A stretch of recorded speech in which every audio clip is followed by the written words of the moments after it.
أعوذ بالله من الشيطان الرجيم. بسم الله الرحمن الرحيم.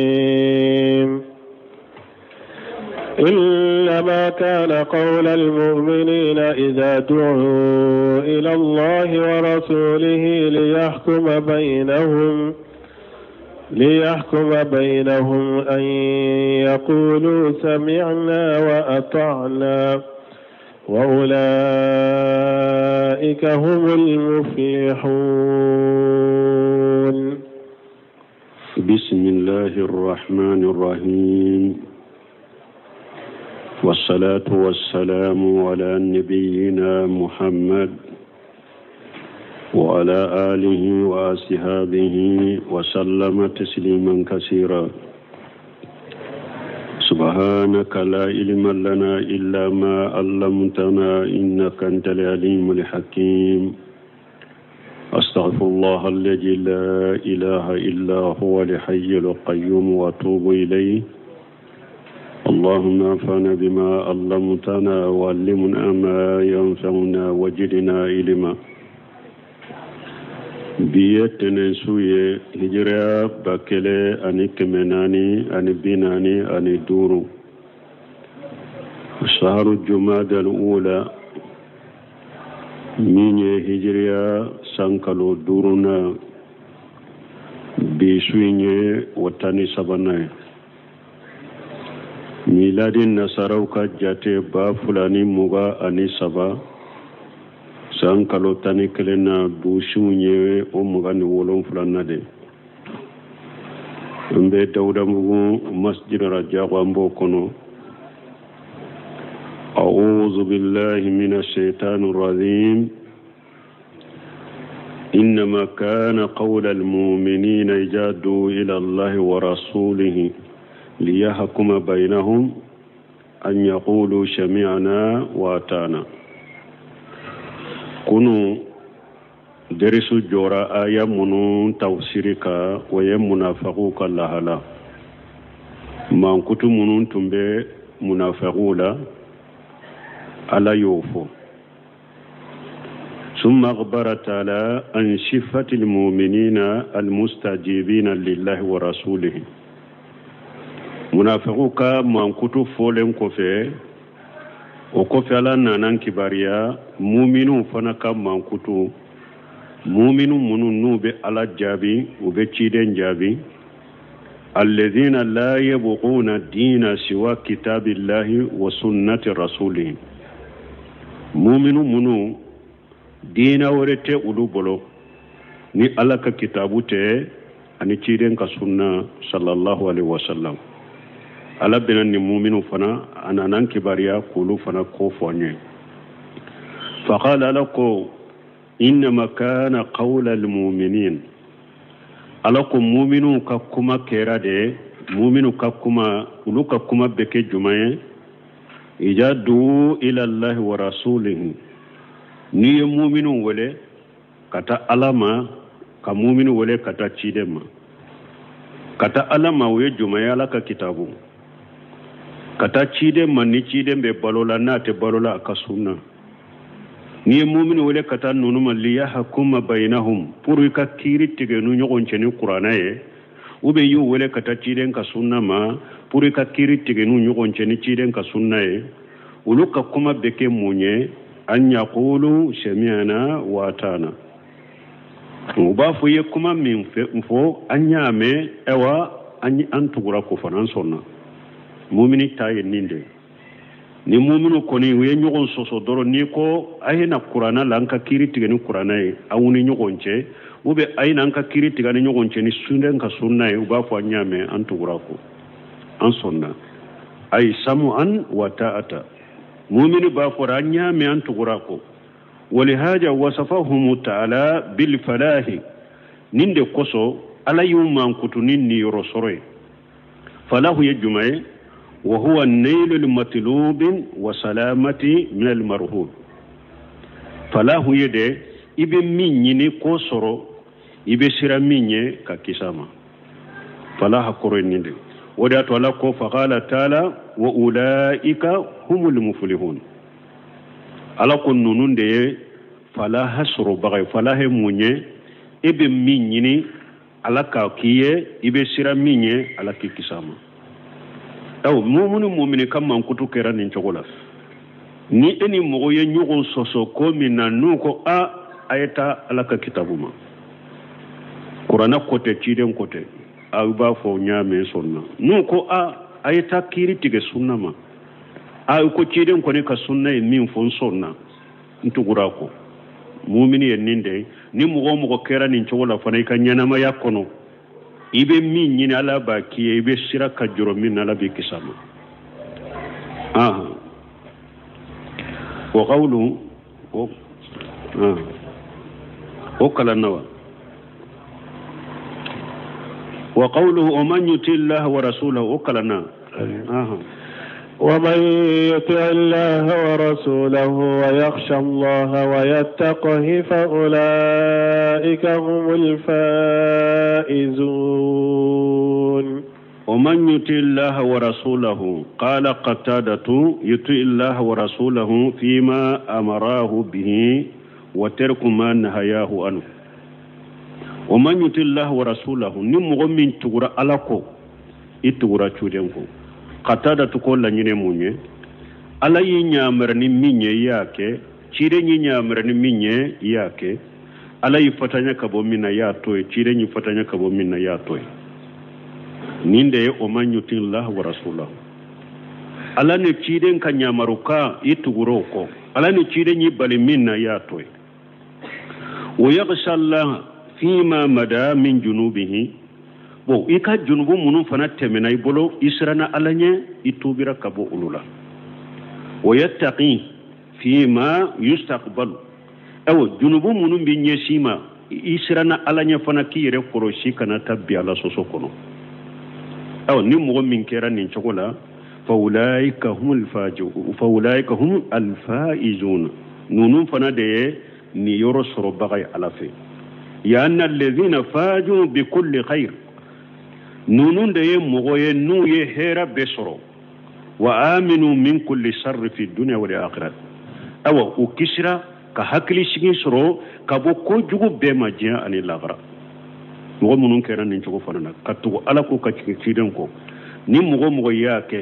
إكراس أو بارجي سرو بعي نيرو سرو بعي إبي أنا بهرا بسرو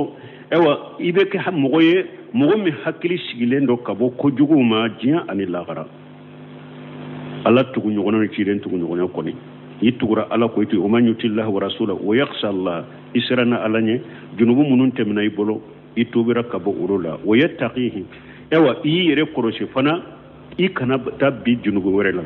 junubu munun yeshilen bima fa ulaika humul faizun nunun tigla mode ni rosoro bagawiye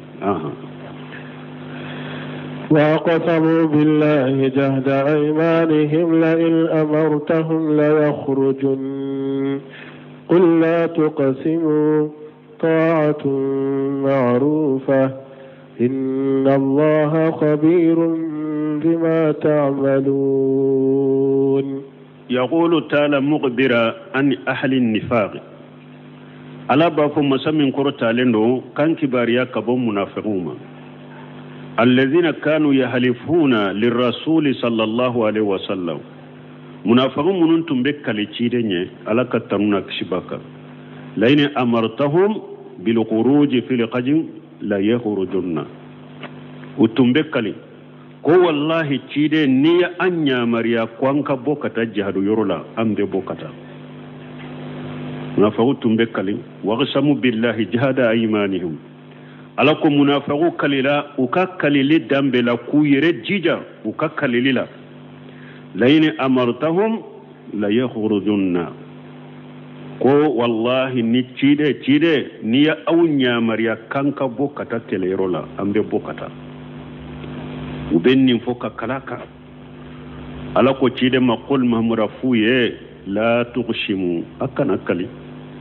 ay la tahlifu akana kali ala bato mashe kalili mawu ni kalili mo ya ka kalili kacca munafiq jogode do wada to la ko ayawre wala tuti kullu halaf kalili chamantigi amanyo ni be ala batu ala ko bila ala ko be se ka ke ni kalilite afuye akana kali ay la tahlifu akana kali ta'atun ma'rufatu be mana damado fo ala tawsirula ta'atu ma'rufatu adode au kabbato chogo donendo au taba nende kadro o donendo te bisukun kono tawsirul muyassaru benindeta ta'atu ma'rufatu ay fata'atukum ma'rufatu bi annaha bil lisan fahasib tawsirul muyassaru ba tawsirin ni jogola au kabbato chogo donende do abawu nendronde ka hari na makali an bauta togodo au kabbato chogo donende au taba nendronde ka tawsiri do fana be ta'atu ma'rufatu akana kali bato ye doro min ye nyuma yo ke doro hari neme akale ka bato ye nyuma keli de doro wala to bun kasir ko qila manahu ta'atu ma'rufatu akodo ko ni ayat tawsirila au ka bato chugo min donendo ay qad alima ta'atukum inma hiya qawlu la fi alamahu wa tawsir muyassaru yeminta au kabbato a chogo donende do kuma de do doro kewale ta nofe kuma shenfulu de yawtai ani barate nyugo fe au kabbato chogo donende do da doronde do barate wa kullama halafutum kajabutum na yikalili ke ay galonde tige abake ka kalili ke galontige la dawye au kabbato chogo donende do aben nen doronde ka kewale te abe kalili kalibe ka bengalo nimbe ko komi ni ala ko kama qala taala yahlifuna lakum litardaw anhum ube kali munafiqun kalaw yafuru akan sonja ukoro wa qala taala la ko ayawre kono ittaqaju aymanahum junnatan al-aya munafiqun yuka kalili ke komi tanganade nu be kali awye pour kalilin ka ke sababu ku tanga kabo aw mabu to e chogomi فهم من سجيتهم الكذب حتى فيما يغتارونه منافقون ولدان چوغو de ngalonye hari komi nu ba subantiya kake udan chogo de galonde fu ka galonde fu kama qala taala komi ala ya fu chogo mi alam tara ila alladhina nafaqu ala ko man lajjeli ke katamu go me ka kabakula mo munu munafiq yara yaquluna liqwanihim ubafu balimawiye الذين كفروا من أهل الكتاب بلما منون كرا كافر يكتاب دونك ولا منافقوا بافو بلما كافر كتاب دونك ويه لين أخرجتم لنخرجن معكم والله ناو بورا كتا كلي لقواب محمد كلي أم بكلي كفروك أم باو دمي ولا نطيع فيكم أحدا أبدا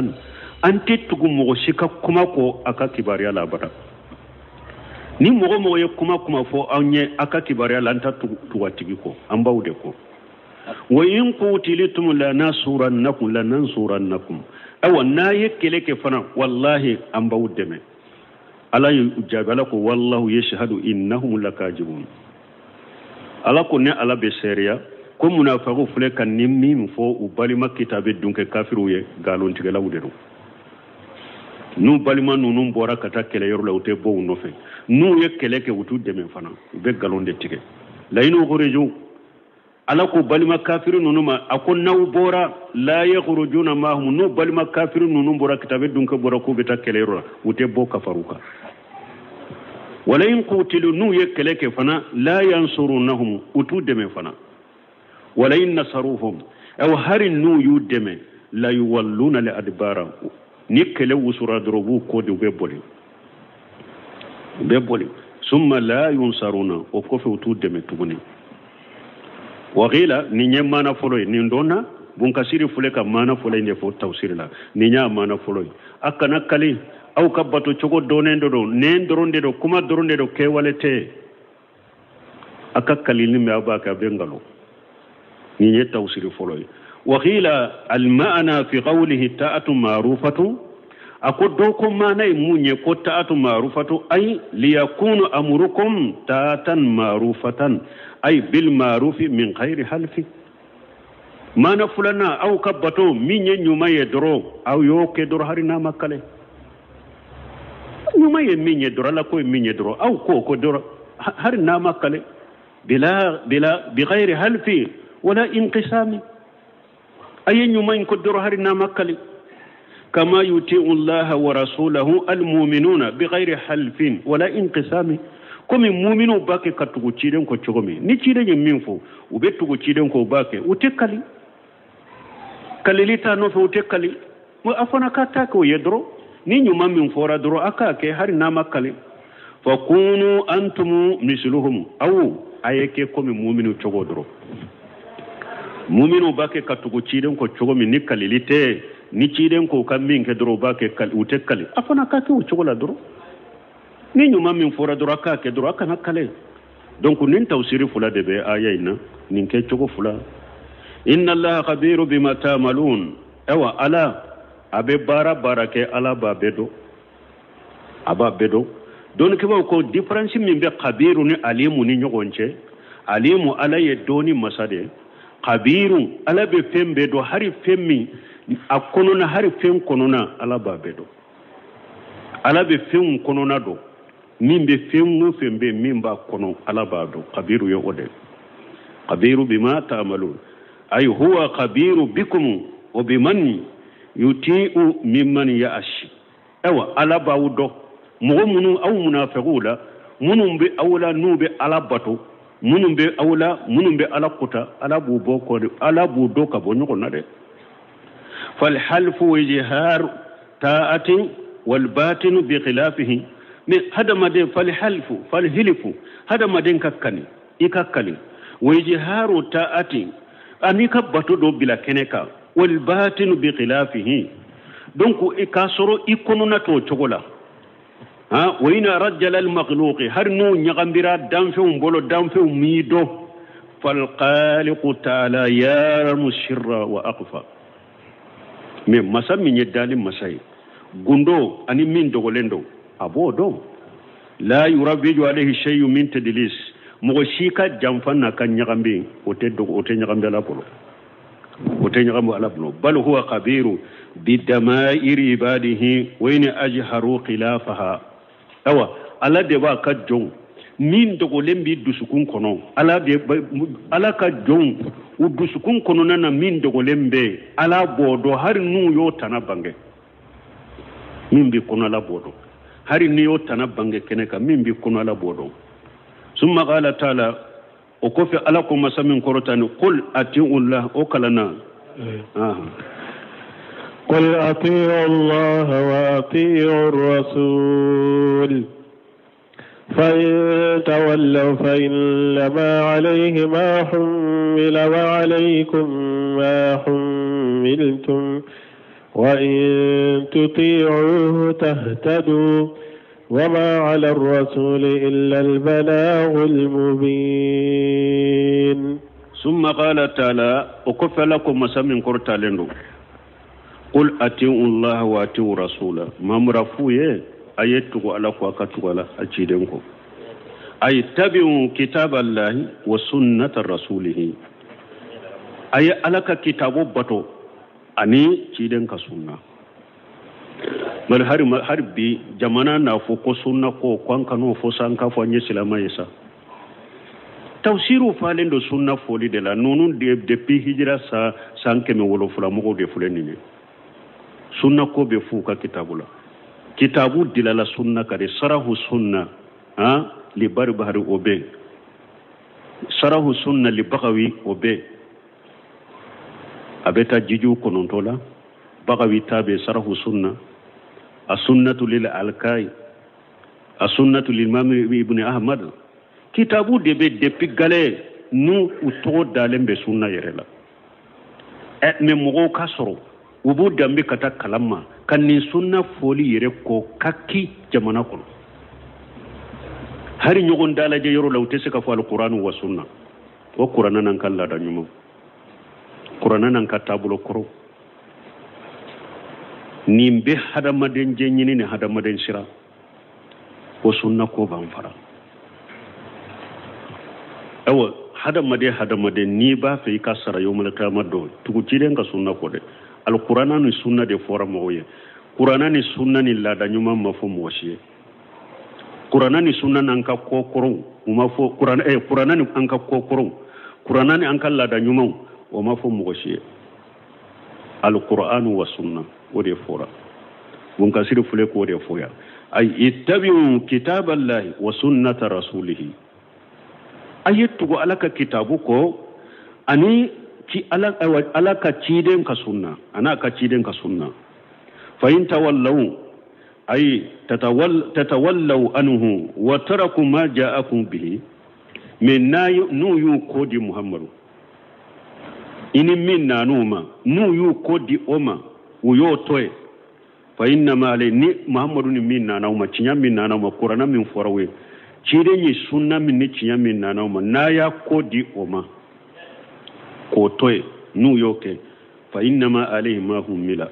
alay min bila ciden ka wode ba le kade ay iblaghi risalati wa adawul amanati aya ke fana min be ciden ka wode ba ka le ya take waye munye ka ciden yan lashe auma ka danaya ko lashe auma danaya min dara ciden ka aya lashe aye danaya aya di ciden yan min shir ndirama aya lashe ma huwa lal ghaibi bidanin ala ko ciden yere make bakiru yede ala ye kuma dama ya befo an ba shi to ko ni ciden tumbe fendo ko qur'ana kono donc yoromi na ko wa tukhfi ma fi nafsika wallahu ma Allahu mubdiha ko ciden tumbe na tumbe fendo ko qur'ana kono ko tumbe ni yoroni dogo parce que ni yoroni tumbe ciden yere de ka me cire ma fen dogo de aya bede bila kene ka bede bange ama fuyi dogo ewa min be ciden ka doni min dara ciden ka danaya min dara ciden ka le ya take de ode bale ka la sheli ka danaya ka di ayoke ewa walikum ma humilitum alaye min bila u fana ko bawu ka de way jumai ay bi qabuli zalika wa ta'zimihi wal qiyam bi muqtadahu mumbe mantonka ni ciden yalla selike mumbe aw fanaka bi qabuli zalika ciden lana ni minya yemmi la shama akamina wa tajimihi akabonya wal qiyam bi muqtadahu ayemmi fawiya allanyini yemminya ay jonay ciden kanya mari kannunu lanyine munya ay jonuye wa in tutihu tahtadu awa alako akonna ko ni tugura ciden ko ko kandara de ko na tugura ciden ko akandara bal mun ni ya yiranna mo ye ciden ka sunna bila ka ciden soso hari na yire ko le kandalende do abe filila namma ciden ka tasira de ta ka tugu ciden de ko antara ambulo fa sira la nyandi sisa sira la ni teriga la ambe filila wayin tutihu tahtadu na tugura ciden ko akandara de nima tugu ciden ko do ikandalente fililende do donc an ka tugu ciden do ko wazalika usabaw minni li'annahu yad'u ila siratin mustaqim parce que ciden be woleli ke kata sirate masira min tileleno siratallahi alladhi lahu ma fi samawati wa ma fil ard alaka sira masami sankaba wolon fulani duguma ko lolon fula ya le detay e wo ciden ba ke ka woleli ke kata wode ka sirama ni mo min tugura ciden ka sira ko akandara naw tugura ciden ko dokkoni akandara me nama tugu ciden ko abe filila diyan la jeke wada to Cheikh Islam Ibn Taymiyyah ko akoni hadamade ni sigira ka diyan la je akoy ba jat ibado hera be diyan kono hera na be diyan kono ko be sababu ye tawhid de akoni sigira ka diyan la je ko hera be diyan kono be sababu ye tawhid de tawhid mo awa akoni diyan la je fana ako wa kullu bala'u fil alami wa fitna kullu sharri fil alami wal bala'u wa fitnatu wa qahatun wa jawru sultan wa khayru dhalika سببه مخالفة رسول الله صلى الله عليه وسلم والدعوة إلى خير الله شيخ الإسلام ابن تيمية ينفو أكون جيانا لاجي إنيا بحري أنفل جيان لبا من نار نانكو إوا دوغيا ماني كسارة بسلامو كده هاري شيسا هيرا فتنة من بسلامو كا توحيد النورو شيخ الإسلام ابن تيمية ينفو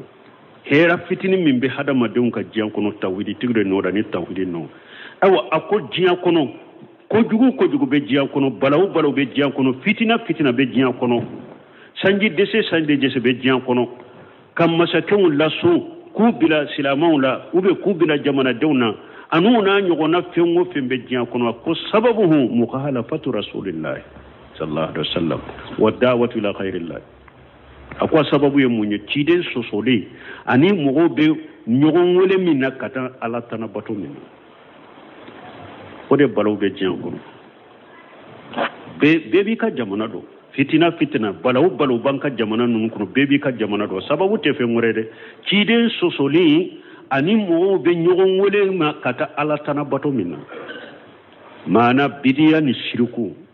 balaw be jiyan kono bidiya ni shirku de do ubata dilo fama la nyim fama ya botere ya donte ay balaw min be jamana nun kono dono ni shirku ni bidiya de balaw banka kiden sosole odi ato Sheikhul Islam Ibn Taymiyyah kwa ka kitabu kono tuguni kitabul istiqama to ako bidiya kuntigi mude unu ka jama ku ka juguni masake to nyalike lawe Sheikhul Islam Ibn Taymiyyah de ako bidiya kuntigi unu ka jama de ko utora be dina ka utora be jamana ko utora be alaka jonka kateme masake to nyalike lawe ko cogo de ako ewa ako bidia mo fule qawariju ya bidia mo de ako ciden ku kafaga qawariju ciden ka hadisa chaman be ako qawariju kafaga me masake to nyali ke law ciden ko mo kanu kele kana bo ko fe jonka jugu ha qawariju bidia mo de bidia kunti bidia mo de ciden ko lu kafaga me masake to nyali ke law ako mo kana bo ko de kana bo kama kana wuli kama kanu kele akoni mugo yem masake doya la bi doya ani fana salafu doko akol lain laqi Allah bi sahifati Hajjaj ibn Yusuf ahabba ilayya min an laqiyahu bi sahifati Amr ibn Ubayd uba funni yoro fana bayira ni salafu min fara ka kuma bayira ko minye masake tonyali kelaye bidiya mugo akajugu masake tonyali kelaye ni salafu ko aleka ala kumbe nyogonya ni Hajjaj ibn Yusuf ka bara gafe ko abofe kateme akala kumbe nyogonya ni Amr ibn Ubayd ka bara gafe Amr ibn Ubayd ye jonye muwatajila nyema dode do muwatajila Amr ibn Ubayd ye muwatajila nyema dode munum bala kam man kutu nan karya ako aleka alaiwa ala kumbe nyon Hajjaj Yusuf abe bodo mo fagala de woye abe dolomi masake do tundo amiri do tundo abe dolomi abe mo fagaye seba fagaye tabina faga kachaba kemejate wude do ki faga fu abi wole doro abi faga mote se ka kuma foye fana Hajjaj ibn Yusuf tumbo chogodela abe dolomi hari don wakatu dola asulele adolomi tobe mo la salli mi ako o kabara gafede ko ale ka ala kumbe nyogonyo yode ko o kadi ale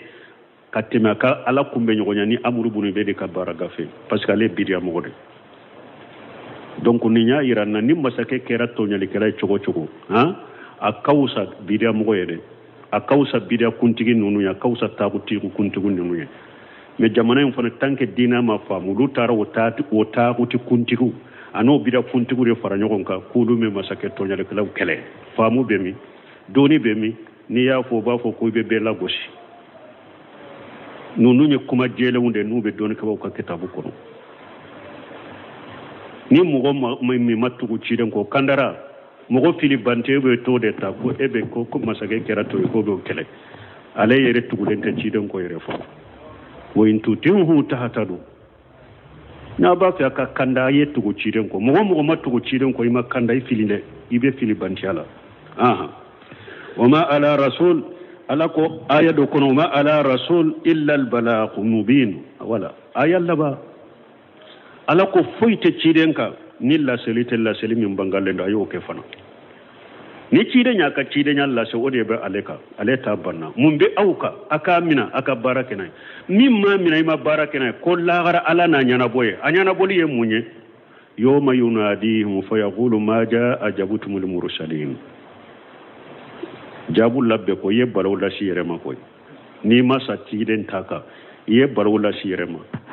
yawmal qiyamah do ala ko yawma yunadihim yawmal qiyamah do ala be qiyamah kene mo be wole ما جاء أجابتم المرسلين أي شيء ده ونجابي مونا ما جاء أجابتم أولياء ما جاء أجابتم على أشياء الشيخ يشيخ جابي منا إياك قبل نيما جابي منا إياك قبل كنتك جابي منا إياك شيخ جابي منا إياك وليجو جابي فو ما جاء أجابتم المرسلين أكا كوكرو أو جابي منا أكا لا دنيما أو جابي منا ودي بفوا akal leste jabi munna ay demokrati jabi munna ma jaa ajabutumul mursalin fala nishalanna allazina ursila ilayhim wala nishalanna lil mursalin cide un cira aw munu maqiyama la baw nyininka ala be cide un nyininka aha ay cide nyalla sew nyi cide kelen nyi shi ila ichi manto munu yi ka cide nyalla suba aha nyalla sew aha cide nyalla seraw mako ne ka ciden kwa umman ne kwa kan ninka ya kan ninka kera chugudi ebe sika shegu iraya kwa ala fuleran tumbe ninde ko ebe siko foya wama ala rasulil balagul mubin foy te ciden ka folla seli bangale ayo kede nimbe ko ni ala ko fa innama alaykal balaghu wa alayna al hisab ala ko ciden man la seli debe eka new korosilini feselini sarali o de benni alaka min be kadrul la seli wa qawlihi fadhakkir inma anta mudhakkirun lasta alayhim bi musaytir ala ko cide ma o hakili jigi e hakili jigi bagade new kak korosili baga o teyede ko korosil bagani tanga bagane alade donc wala mbal man kana nyugo nege foy hada made mimbe qur'ana kono anyini ka barake na mimbe ciden ka sunna kono ciden de cirima o nyini kabila kuntigi machi mo folo munun temino lu machi tilka ummatu gari galati la ma kasabati wala kuma kasabtu ala yoko baw akwa kam mo folo munun temena nunu nye jama kulu de wiyu ka bara ko wiyu ka keta ko tera la gara wiye bara munun ke ni ala bado ka sara chogo be ni ala bulu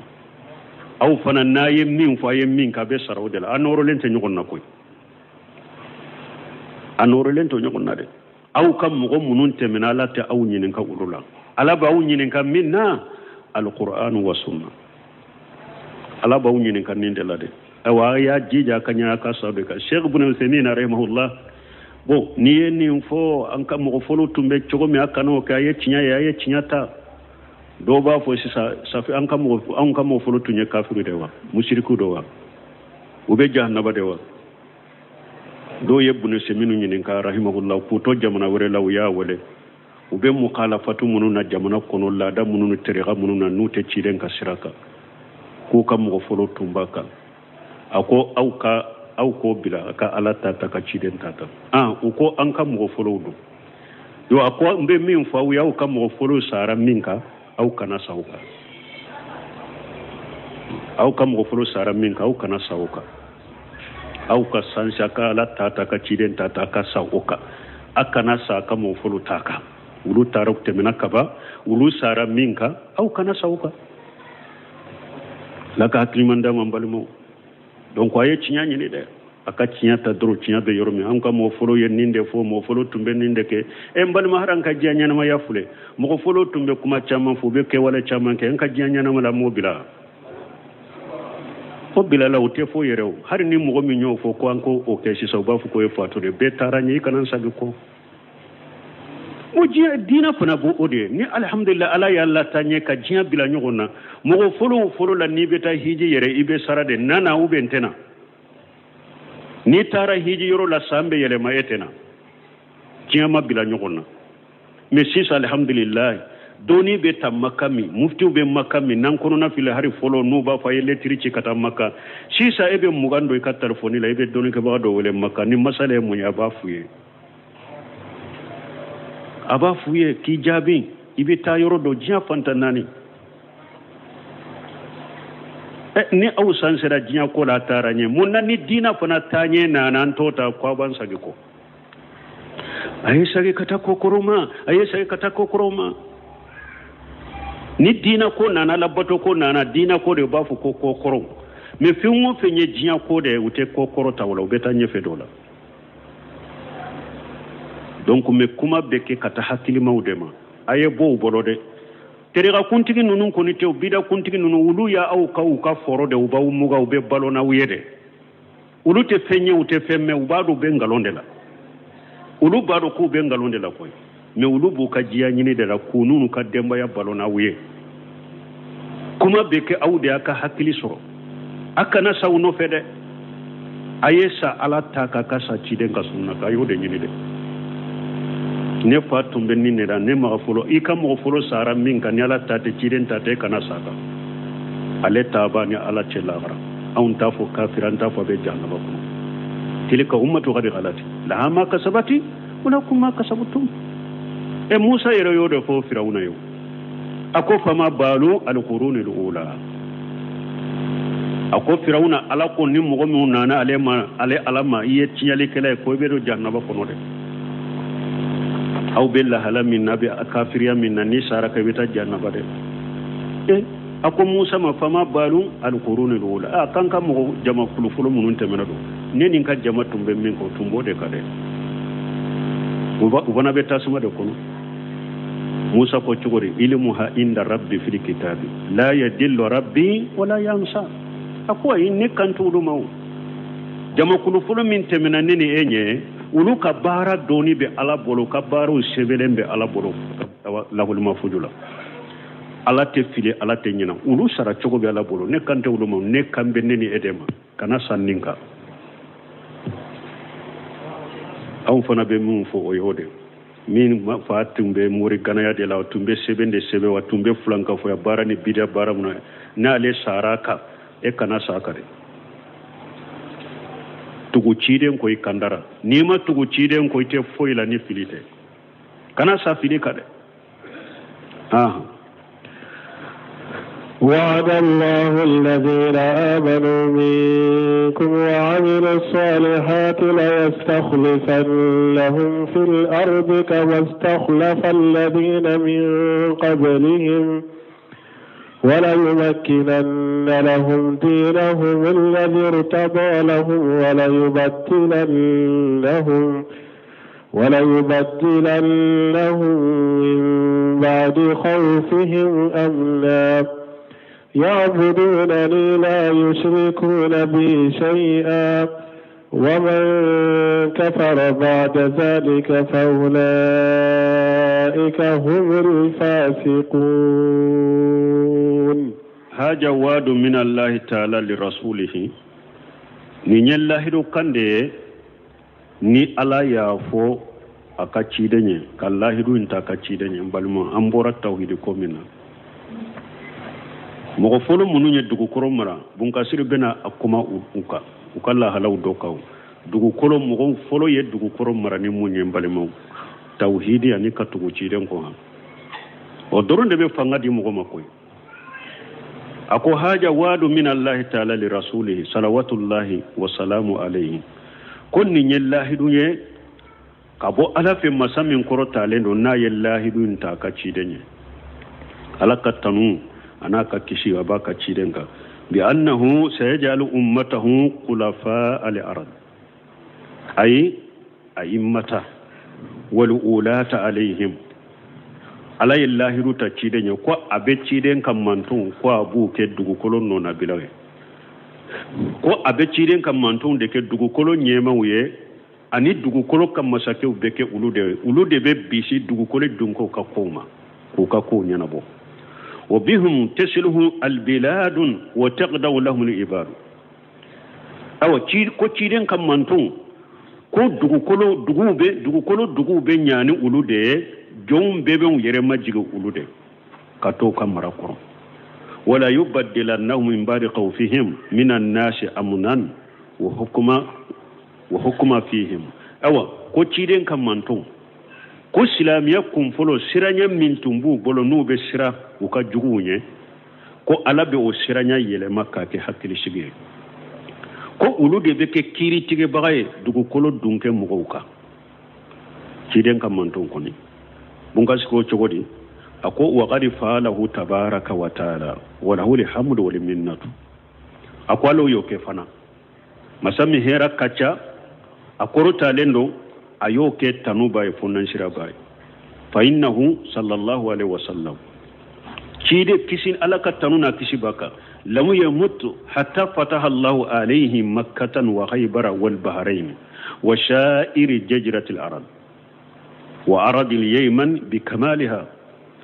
cide nyere mafatu abada ayem makka dayele ka ke silama duguye ka khaybara dayele ka ke silama duguye ka bahareni dayele ka ke silama duguye arabun mara hakke be ka be dayele ye mani ewa dugun ye mani ka ewa jamana ewa abe ka be dayele wa gajali jijiyatan min majushin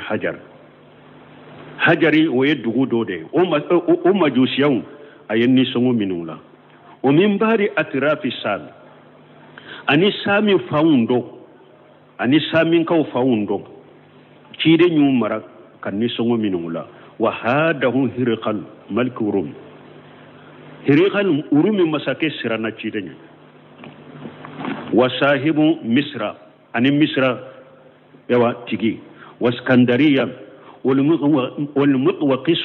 ani muqawqis nunum be sirana cide ñu kallahidu siruna ce al muqawqis ulu sirana cidenya do nas akado do dama do na lahidu do sirina ce wo muduku amana ani amana kam masakew hirqali tumami abu sufyan ya hirqali ka kibariya befo ciden ka kibariya befo hirqali ya rumi wo ya sura abu sufyan be kafriyala aya nyinin ka ciden kam mankuduna kala halabela tumami aya befo hirqali sirana akwai fule kan mankutu munun foko obe nince na ya soro cinyade do ni mankutu sabatile mbala ne shen fula bejo yoro misisa marabina shabema abena bemara aha ubole abu sufyana ko aya soro togodo be ube cide ewa ibn abi kabasa ko ibn abi kabasa ube cide ngole ola ko ibn abi kabasa de ko aka kibar yaw bonyana sade iri khali masake iri be siranye iri khali masake iri jorna ko ka siranye donc nu masake nunu de pici ne tile nunu be siranye do kallahi du sirina ce do ka kado dama ka siranye bu yere ni chomi wan najashi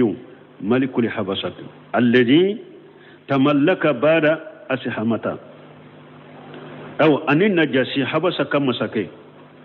minye ewa habasa mara asihamata kofe asihamata minye sebo bismillah arrahimahullah asihamata bada asihamata fatulen kofe donc masake minye ewa ichopi mara najasi mara asirana chidenya kallahi do inachi yaro asihamata koni o laban silamira na chidenya afatu wakati ma le silamira mi sigira aleko nunum be yallahi du resirune ciden ce nu sirnanye wa akramahu aye ciden bonya summa lamma mata rasulullah sallallahu alaihi wasallam tumami ciden fatura wa ghtara allah lahu ma indahu min al karamati alaye fenchu gande ciden nya bonya mimbe alafe ciden nye tumami alaye o sugantiya ciden nya fatura taro o segere qama bil amri badahu al khalifatuhu abubakar siddiq jonjorani koye ciden ko fen ciden ka khalifa abubakar siddiq o jorani koye ciden ko fen falamma su'isa ma wa ha bada mautihi tumami e femmintu e wan figa yara abubakar ya o giriya ka fanga dona ayo fen giriya ma wa ha kore munye femmintu no yara mana a figa yara abubakar ya giriya mana nyemani jakati munufo mogo munu atun jiginu kono kube murta ya betile ciren fatulen ko fe ko min tun no yara na tumba fe kabbi abubakar ya wuli kajo ciren ko fe wa akhaja jajratul arab wa mahadaha wa basa juyus li islami ila bilad faris abubakar siddiq min jajratul arabun mara tobe aya be mara ka be mina ka be mara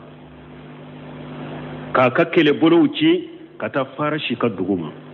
suhbatan khalid ibn walid radiyallahu anhu ayekkele bolo do ci kata faris ka khalid ibn walid ko nyemay fa fatahu tarfa minha wa faras wa fando dayele ka ke silama duguye wa qatalu khalqan min ahliha wa yamgo chama fa farashi dunka wala kafirula wa jaysa aghara صحبة أبي أبيدة رضي الله عنه أبو بكر الصديق أيكل بلوري فرمه كابا أبيدة كو أنيماي ومن تبعه من الأمراء إلى أرض الشام أني مغمون تورين بأبا أبيدة كو ينيما منون تموتمو كو إيوا ترتيبو كو بلا نيون كو كتا أولو تارا شامي من يكل بلو فلاني وثالثا صحبة أمر بن عاشا رضي الله عنه إلى بلاد مصر ayekele bolo sabana ayo forme ka amre ibn ashiko nyema kata misra fa fataha allah li jaysi sami fi ayamihi bukure kere bolo min tarani samiye ulu ye sami dugu dayele ko ke silama dugu ye abubakar tilela busra wa dimisaka sami ka dugu juma busra anu dimisaka ومخالفيهما من بلاد حوران أن نونك الدقمشو بلاد حوران وما والله أن يمنون بقلوك رفقتا وتوافاه الله عز وجل تمام أبو بكر ينك على يوفنا فاتو واختار له ما عنده من الكرامة بنيامين أبو بكر على يوسوغان أبو بكر فنا فاتوا ومن على أهل الإسلام بأن ألهم صديقا أن يستغلف عمر الفاروق أو ألا يفنن شريعك سلاموية كابلا أبو بكر الصديق نين كنو بسكون كنو أكا عمر كخليفة أكوفي ولا أنكو سلامية كخليفة بوتو وتي سلامية كنو أنكا بوتي كأنكا فامانيني سلامية تاتي أبي بورا لستني ديمقراطيني كافرو يهوداني نصارى دفي سلامو كم مسا سيجي تشوكو يجمعي سلامو كم مسا سيجي تشوكو وأهل الحل والعقد يضاف مما أهل الحل والعقد ما نسلاميا جما كلو أبي جمانا منا دوني كبغبا منومبي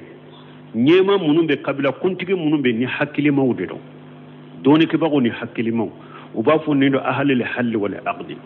نونون دي بيشيكي كنيوكو نيه jamana yin kono anya be mo minna nan dale mbala ko be sega jamana yin mara karasa diro ubi kay mo wore date dola doni ke bakhan jamana kan yemana hakili maw ahli al hal wal aqdi ulube nyema shi silama kan nyema shi ki chogo fule folo abubakar siddiq sigira den chogo dela ahli al hal wal aqdi ulude ya shi utarabe alaka abubakar shi ama fo jama tobe yo ube be kana baya ke kelenkele uma ke ahli hal wal aqdi ni nyek folo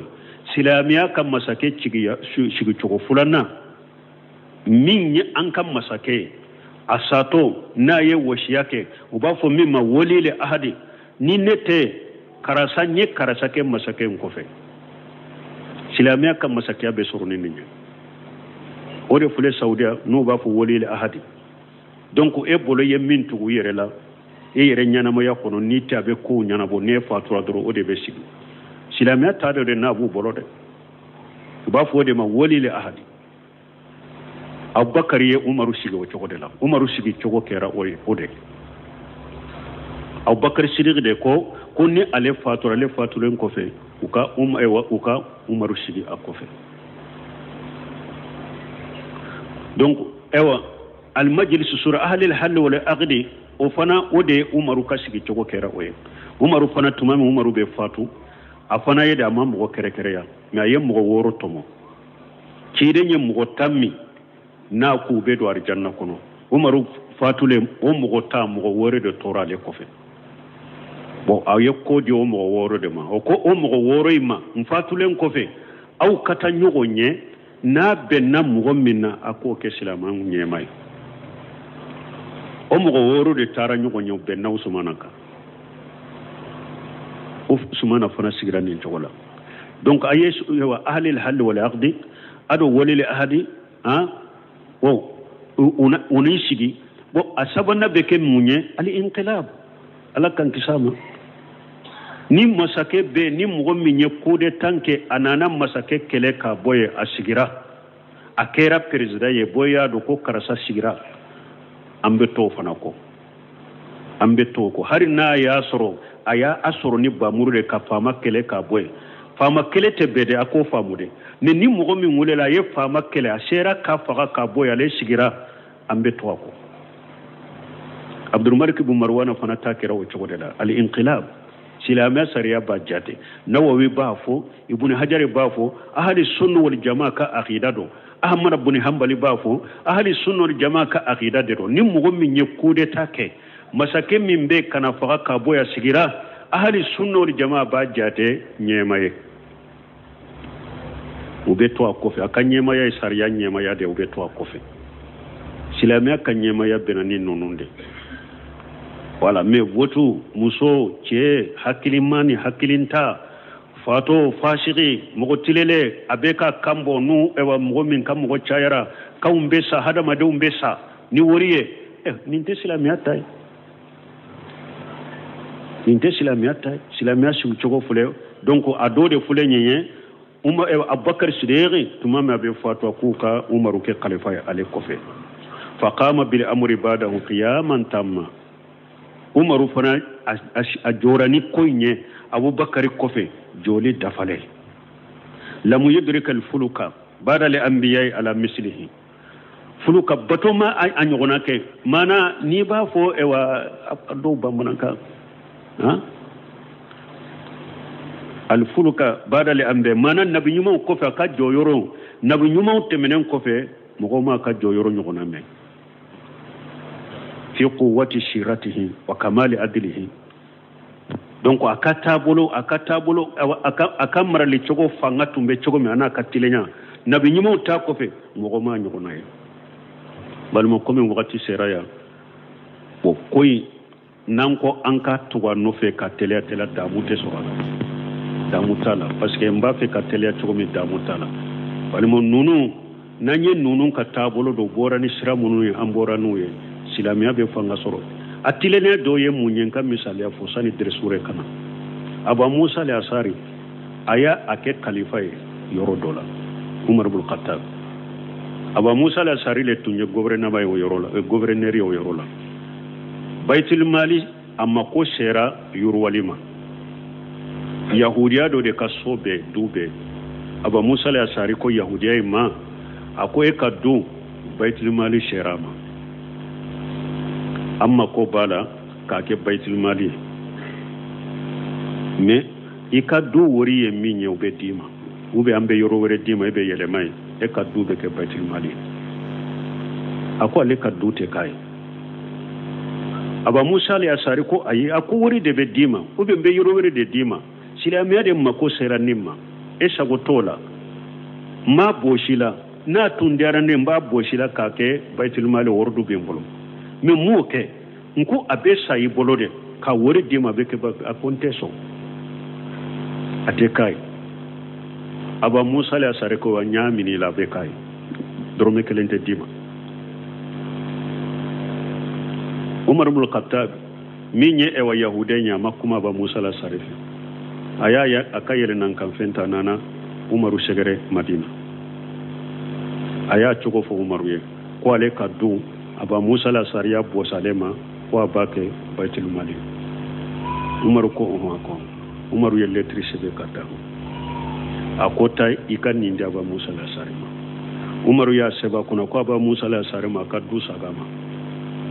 na maso kana kaddu jafa boshi akaddu sagama